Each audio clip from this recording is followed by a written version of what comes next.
Friends, I am Rifat. Today, I bring you a mysterious and ghostly story called The Forgotten Mirror. This story will strike fear into you or plunge you into a world of fear and mystery. Then this story is for you. Watch the whole video and you will get the answer to all the mysteries. And yes, if you like the video, don't forget to like and subscribe the channel. So let's start today's story, The Forgotten Mirror.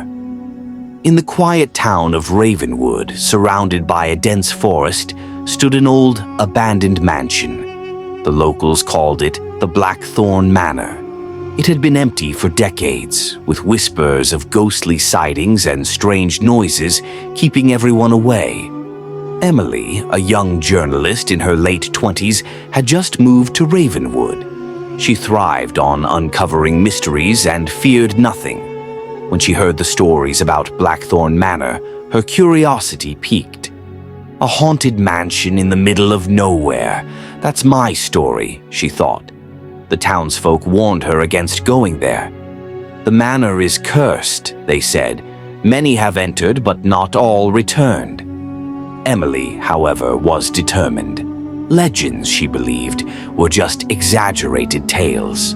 On a crisp autumn evening, armed with her camera, flashlight, and notebook, Emily set out for the manor. The journey through the forest was unnervingly silent. No rustling leaves, no chirping crickets, only the sound of her boots crunching against the gravel path. As she reached the mansion, its looming presence sent a shiver down her spine. The once majestic structure was now a decaying relic. Ivy clung to the stone walls, and shattered windows resembled hollow eyes watching her every move. Pushing open the heavy wooden door, she stepped inside. The air was damp and cold. Dust particles danced in the dim beam of her flashlight. Every step echoed through the empty halls, and the floorboards groaned beneath her feet. The walls were adorned with faded portraits of men and women from a bygone era. One painting in particular caught her attention. A young girl with pale skin, dressed in white, holding a mirror. Her eyes seemed alive, following Emily wherever she moved.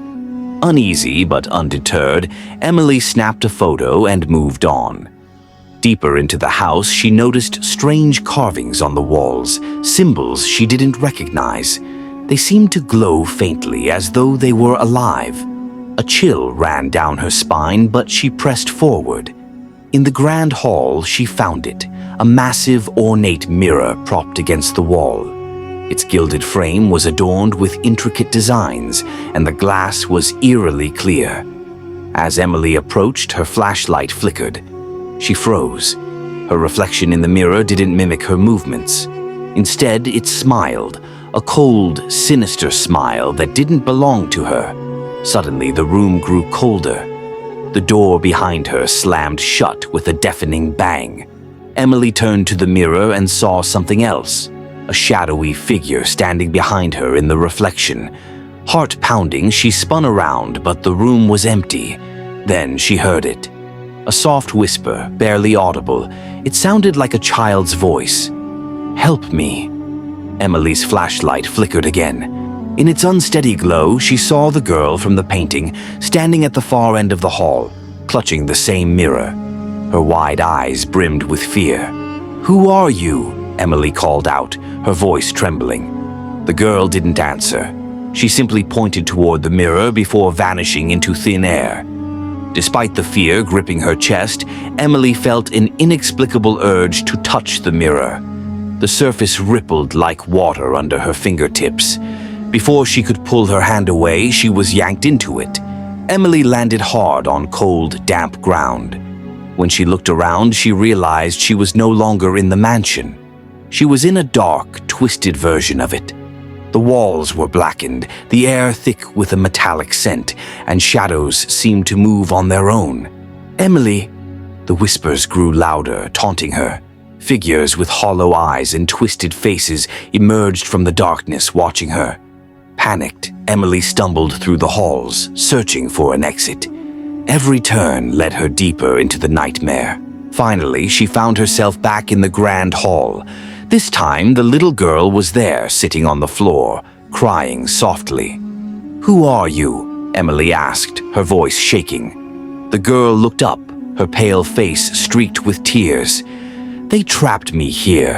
You have to break the mirror." Emily hesitated. The mirror loomed behind the girl, its surface pulsing with a sinister energy. She could feel its pull, an almost magnetic force urging her to look into it. Summoning every ounce of courage, Emily grabbed a broken piece of wood from the floor. With a deep breath, she swung it at the mirror. The glass shattered into a million pieces, and a deafening scream filled the air. When the noise subsided, Emily found herself lying on the floor of the real mansion. The air felt lighter, and the oppressive darkness was gone. Looking up, she saw the girl's portrait. This time, the girl was smiling. Emily left Blackthorn Manor that night, vowing never to return, but the experience stayed with her. Sometimes, when she looked into a mirror, she thought she saw a flicker of movement, an echo of the nightmare she escaped. She never told anyone what truly happened that night, but deep down she knew one thing for certain. Some mirrors should never be touched. So, friends, how did you like today's story? If you want to hear more such mysterious stories, then definitely know. If you like the video, don't forget to like, share, and subscribe. See you again in the next story. Until then, get lost in the world of mystery.